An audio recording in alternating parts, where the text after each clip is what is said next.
There's a moment in Revolutionary Road when everything is still, the lights are low, the windows are open, and the heat is unbearable. In that silence, something is dying. April Wheeler isn't unstable. She's lucid in a system built on denial.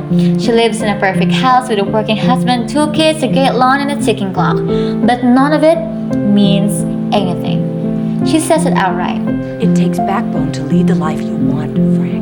Let that sink in. Backbone. Not to settle, not to conform, but to live with meaning. April wants Paris not as a vacation, but as a metaphor for escape. Escape from a life of quiet suffocation. A life where meaning has been outsourced to mortgages, cocktail parties, and job promotions.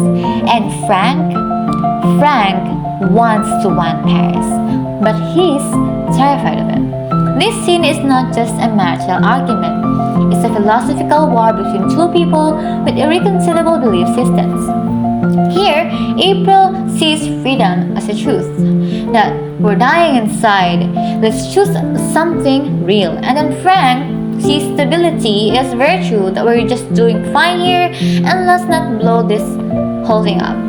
April attacks Frank's deepest fear. Never tried at anything, and if you don't try at anything, you can't fail. It's devastatingly accurate. Frank is risk-averse to the point of self-erasure.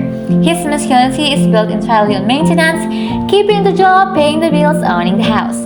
April isn't saying he's lazy, she's saying he's spiritually paralyzed.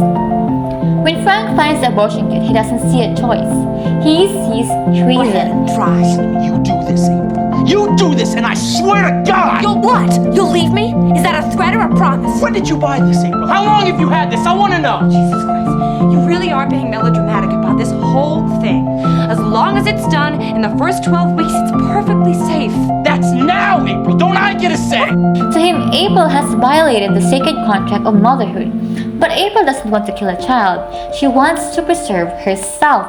She says, Tell me we can have the baby in Paris. Frank, tell me we can have a different life, but don't make me stay here, please. This isn't about logistics. It's about who controls the future.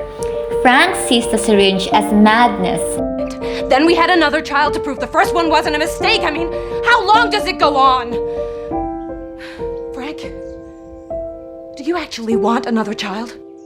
But here's the terrifying twist. What if he's the crazy one for thinking life in a cubicle is the height of sanity? He tells her she needs help. Life. And the new job's gonna pay for that too?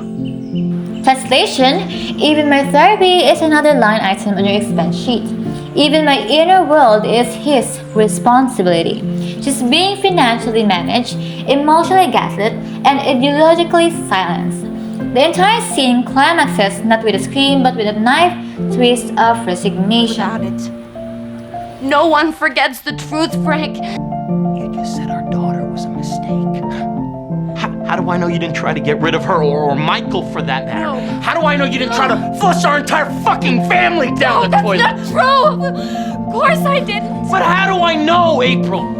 Stop. Please, just stop, Frank! A normal woman, a normal, sane mother doesn't buy a piece of rubber tubing to give herself an abortion so she can live out some kind of a goddamn fantasy.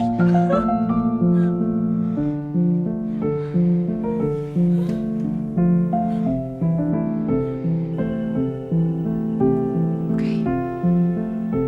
I guess there isn't much more to say then, is there?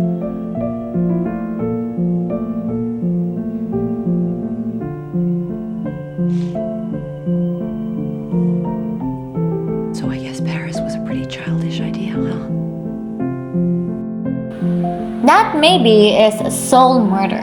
It's the moment she realizes he won't fight for her, he won't save her, and he won't likely change. Paris dies, and with it, her last slither to hope. Frank believes he's rational. He believes he's the sane one. But that's the film's darkest joke. Frank is a man so indoctrinated by conformity that he's pathologized his wife longing for freedom. He equates dreaming with delusion.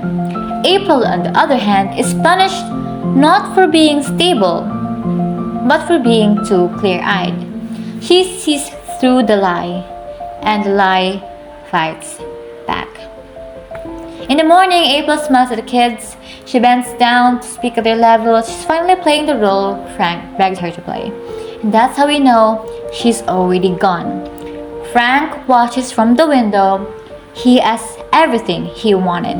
April stayed, the baby is coming, and the job is secure. And yet, he doesn't look like a man who won an argument. Because he didn't.